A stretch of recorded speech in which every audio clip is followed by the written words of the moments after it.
طيب يا شباب، النهارده أنا هاعرّفك على طريقة ممتازة جدًا، جدًا، جدًا تقدر تزوّد المشاهدات بتاعتك من خلالها، وهي عن طريق إن إحنا هنعمل حاجة اسمها اختبار الصورة المصغّرة. معناته إيه الكلام ده؟ بُص حضرتك لو جيت دلوقتي دخلت على القناة الأساسية بتاعتنا أو القناة اللي إحنا بتتابعوني منها حاليًا، ودخلت على الفيديوهات، طبعًا زي ما أنت شايف قبل ما بتخش على الفيديو في صورة مصغّرة من برّه. طيب محمد يا علاء، طبعًا أنا ذوقي مختلف وذوقك مختلف، أنا ممكن مثلًا أشوف إن الصورة المصغّرة اللي فوق دي حلوة، بس أنت ممكن تشوفها إن بدل ما كانت باللون الأحمر بقت باللون الأصفر، كانت تبقى أحلى. طيب، طب نعمل إيه بقى في الخلاف والإشكالية دي؟ يعني أنا دلوقتي أنا ممكن أعمل صورة مصغّرة من وجهة نظري الصورة دي حلوة جدًا وشكلها حلو أوي ومنظرها تحفة، بس بالنسبة للمشاهد الصورة المصغّرة دي مش أحسن حاجة ومش بتجذب الانتباه. لو جيت حضرتك دخلت في القناة بتاعتك عن طريق استوديو يوتيوب، ولو أنت معاك تليفون ومعاكش كمبيوتر، تقدر تفتح استوديو يوتيوب عن طريق الحلقة اللي ظهرت لك دي، علّمتك من خلالها إزاي تفتح استوديو يوتيوب اللي أنا موجود عندي على الكمبيوتر ده عن طريق التليفون، بس قبل ما تروح تتفرج على الحلقة، كمّل الحلقة دي للآخر، وبعد كده روح شوف الحلقة دي، عشان تبقى فاهم الخطوات إيه وتروح تنفذ على طول.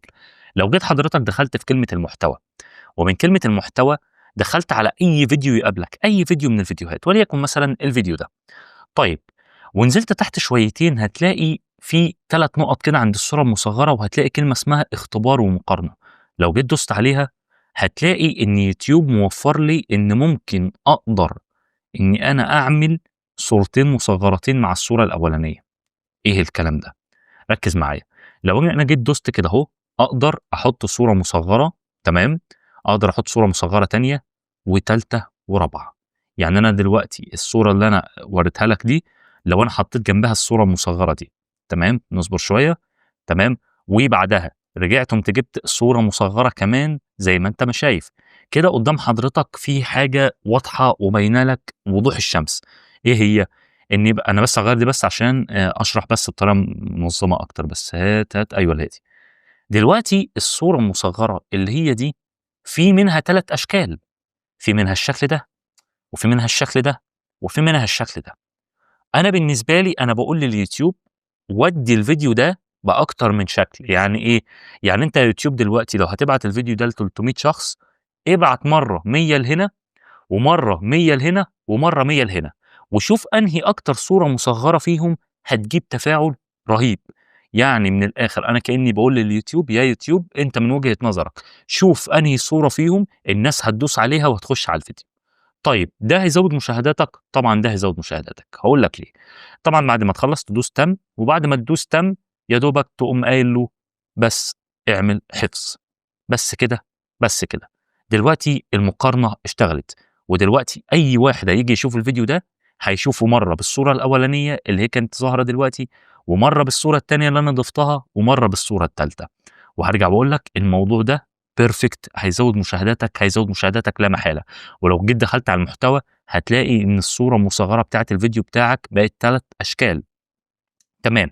لو جيت دوست على القلم ده وجيت دوست على نزلت تحت شويتين وقُلت له طيب يا يوتيوب ممكن أشوف تقرير الاختبار، هو طبعًا مليون في المِيّة مش هيظهر لك حاجة حاليًا لإن ما مرّش وقت كافي، في البداية أنت لازم تسيبه على الأقل 5 ل6 أيام عشان يبتدي يقول لك والله يا أستاذ محمد أنا ودّيت الصور المصغّرة دي لأكتر من فئة، ولقيت إن الصورة دي هي مثلًا جابت 60% ودول جابت 30 ودي جابت 15%، فأنت طبعًا بعد ما تلاقي الصورة المصغّرة اللي جابت نسبة أعلى تقول له بس الإيقاف والضبط، فهو هيقول لك خلاص أنا هاخلّي لك دي الصورة المصغّرة بتاعة الفيديو.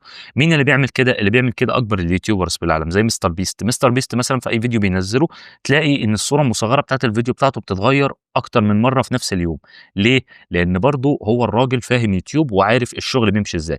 أنا كمحمد علاء باقول لك إن أنت تقدر توقّف الاختبار ده ممكن مثلًا بعد 10 أيام، بعد 8 أيام، لإن برضه نتأكد إن هو بعت الفيديو لفئة كتيرة من الناس. يعني أنت مش بعد يومين 3 تلاقي إن دي بقت 50 ودي 20 ودي 20 وتقوم قايل بس دي أحلى صورة فيهم، لأ، أنت لازم تصبر خالص عشان نتأكد إن فعلًا الصورة الأولانية أو الصورة التانية أو الصورة التالتة هي أنسب صورة وهي أحلى صورة نخلّيها للفيديو بتاعنا، تمام؟